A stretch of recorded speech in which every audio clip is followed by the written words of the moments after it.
الحمد لله وكفى وسلام على عباده الذين اصطفى ما بعد فقد قال الله تبارك وتعالى في القرآن المجيد والفرقان الحميد أعوذ بالله من الشيطان الرجيم بسم الله الرحمن الرحيم وما خلقت الجن والإنس إلا ليعبدون صدق الله مولانا العظيم. معزز سامعین کرام، میں نے آپ حضرات کے سامنے قرآن کریم کا مختصر سا حصہ تلاوت کیا ہے۔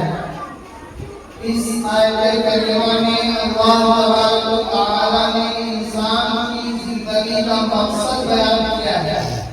ہمیں اللہ تبارک و تعالی نے اس دنیا میں کیوں پیدا کیا، اللہ تبارک و تعالی نے ہمیں اس دنیا میں کیوں بھیجا، اللہ تبارک و تعالی نے ہمارے لیے اتنا بڑا نظام کیوں قائم کیا۔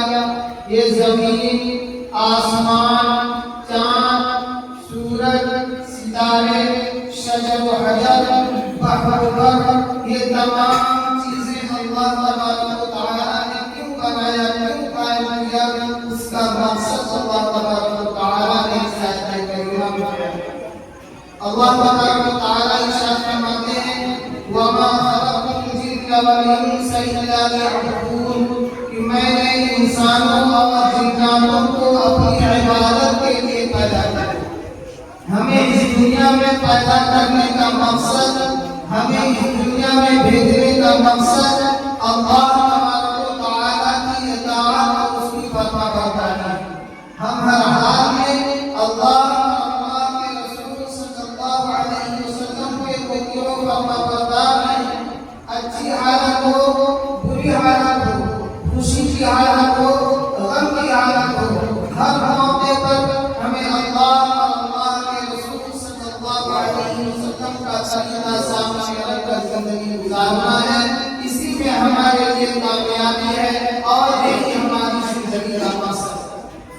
لیکن ہوتا کیا ہے، خوشی کا موقع ہو، غم کا موقع ہو، ہمیں اگر یاد آتے ہیں تو اپنے رشتے دار یاد آتے ہیں۔ اگر ہم شادی کر رہے ہوں، ہمارا بھائی ناراض ہو، ہماری بہن ناراض ہو، ہماری پھوپھی ناراض ہو، ہماری خالہ ناراض ہو، ہمارا کوئی دوست ناراض ہو، تو ہم اس کو منا دیتے ہیں، اس کے سامنے ہاتھ جوڑتے ہیں، سفارش کرتے ہیں، دوستوں سے کہلاتے ہیں، یہاں تک کہ اپنے شادی میں اس کو شریک کر دیتے ہیں، اس لیے کہ اس کی ناراضگی کا خیال ہے۔ ہمیں یہ خیال ہے کہ اگر وہ نہیں آئے گا تو لوگ کیا کہتے ہیں، اس کا تو ہمیں خیال آتا ہے۔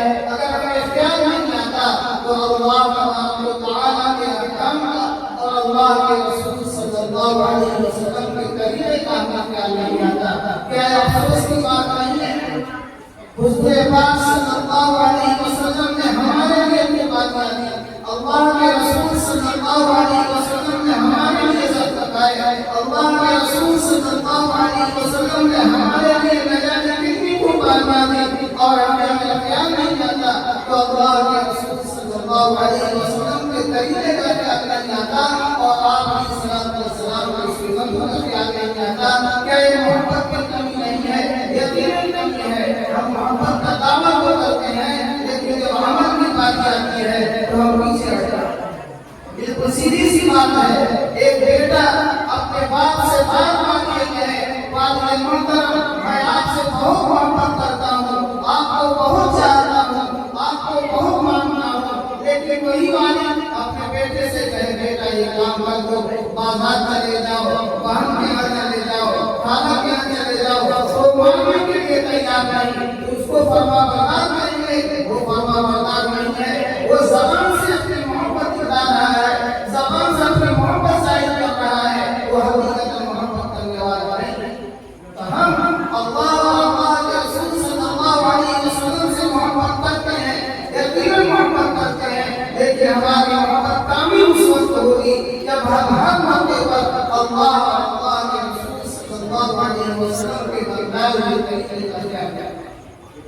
میرے استاد، میرے شیخ حضرت مولانا شاہ وقدر صاحب نازلان اور شیخ الحدیث مدرسہ اسلامیہ عربیہ عبدالعلوم سرائی فرماتے تھے اپنے شیخ حضرت اقدس مولانا شاہ عبدالحق صاحب کی حضرت نمبر اللہ وقدر کے حوالے سے کہ ہمیں سنتوں کا خیال نہیں آتا. کچھ سنتیں ایسی ہیں جن پر ہم اپنی کوتاہی کی وجہ سے اپنی غلطی کی وجہ سے عمل نہیں کرتے ہیں. ان سنتوں پر ہم عمل کریں گے کوئی ہمیں روکنے والا نہیں ہے, کوئی ہمیں منع کرنے والا نہیں ہے. صرف اپنی بے توجہی کی وجہ سے, اپنی غفلت کی وجہ سے ہم سنتوں کو چھوڑ دیتے ہیں. بتائیں مسجد کے داخل ہونے کی سنت ہے, مسجد سے نکلنے کی سنت ہے, چپل پہننے کی سنت ہے, چپل نکالنے کی سنت ہے, استنجا خانے میں جانے کی سنت ہے, استنجا خانے سے نکلنے کی سنت ہے, کپڑا پہننے کی سنت ہے, کپڑا اتارنے کی سنت ہے. ان سنتوں پر ہم عمل کریں گے تو کون ہم کو روکنے والا ہے, کون ہم کو منع کرنے والا ہے؟ کوئی منع کرنے والا نہیں. صرف اپنی غفلت کی وجہ سے, اپنی سستی کی وجہ سے اور حضور پاک صلی اللہ علیہ وسلم سے محبت میں کمی کی وجہ سے ہم ان سنتوں پر عمل نہیں کرتے.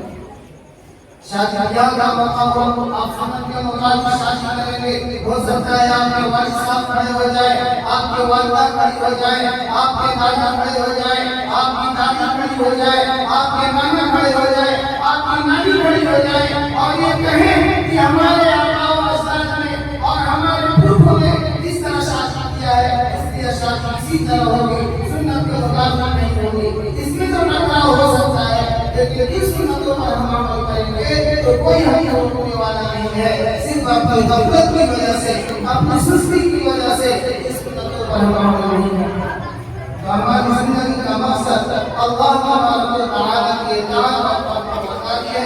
اسی لیے اللہ تبارک و تعالیٰ نے ہمیں اس دنیا میں پیدا کیا. یہاں کی چیزیں, یہاں کی سہولیات ہمارے ساتھ لگی ہوئی ہیں. ہمیں کھانا پینا بھی ہے, ہمیں شادی بیاہ بھی کرنا ہے, اپنے حقوق ادا کرنا ہے, بیوی بچوں کے حقوق ادا کرنا ہے, والدین کے حقوق ادا کرنا ہے, سب کرنا ہے. لیکن اللہ تبارک و تعالیٰ کی اطاعت کے ساتھ اللہ کے رسول صلی اللہ علیہ وسلم کی پیروی. شاہ اللہ تاجدار مدینہ سرور کائنات جناب محمد رسول اللہ صلی اللہ علیہ وسلم نے ارشاد فرمایا ان الدنیا خلقت لکم وانکم خلقتم للآخرہ. دنیا تمہارے فائدے کے لیے پیدا کی گئی ہے, دنیا تمہاری نفع آسانی کے لیے پیدا کی گئی ہے, لیکن ہم اس دنیا کے لیے پیدا نہیں کی.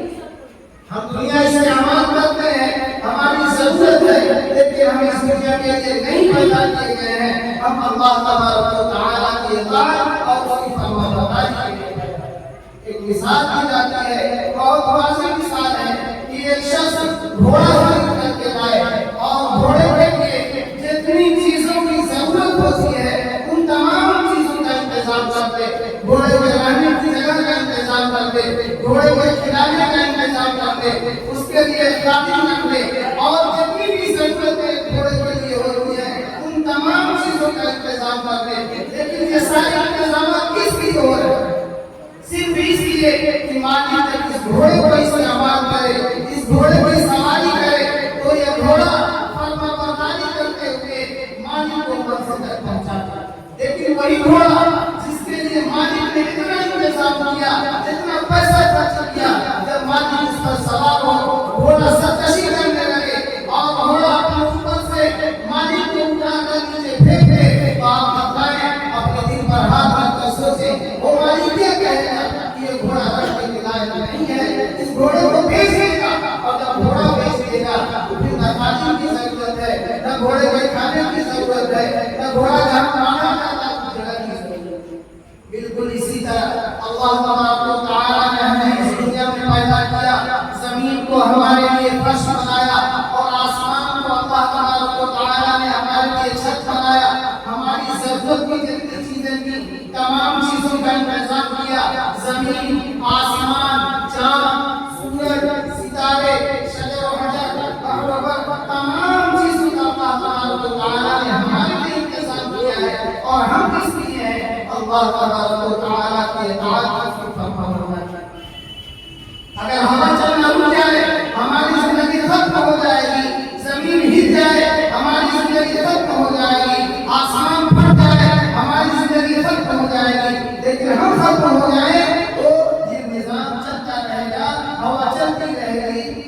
باقی رہے گی، آسمان قائم رہے گا۔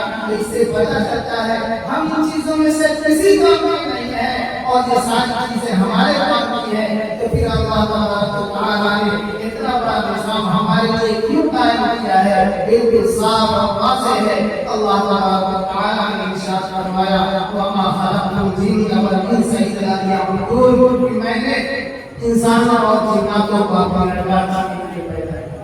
میں شیخ سنا کا کلمات ختم کرتا ہوں۔ اکبر الہی مشہور شاعر ہیں، فرماتے ہیں کہ مقصد زندگی ہے کہ ہم نہ کسی تیرے جہاں میں پڑھنا ہے۔ ایک عالم صاحب رحمۃ اللہ علیہ نے ان کے شعر میں تنقید کرتے ہوئے فرمایا کہ اس دنیا میں عزت حاصل کرنا، کرسی حاصل کرنا یہ انسان کا مقصد نہیں ہے۔ رہ گیا عز و جاہ کا جھگڑا، یہ تکبر کا پیٹ بھرنا ہے، اور کھانے پینے کے لیے بھی انسان پیدا نہیں کیا گیا ہے، اس لیے کہ کھانا پینا یہ بہیمی کی خو سے لگائی جانوروں کی صفت ہے۔ ہماری زندگی کا جو مقصد ہے وہ اللہ تبارک و تعالیٰ کی اطاعت ہے۔ مقصد زندگی ہے اطاعت حق، نہ کہ فکر جہاں میں پڑتا ہے۔ اللہ تبارک و تعالیٰ ہمیں اپنی محبت نصیب فرمائے، اپنے حبیب رسول پاک صلی اللہ علیہ وسلم کی محبت نصیب فرمائے، آپ علیہ السلام کی ایک سنت کو پر عمل کرنے والا بنائے۔ آمین و آخر دعوانا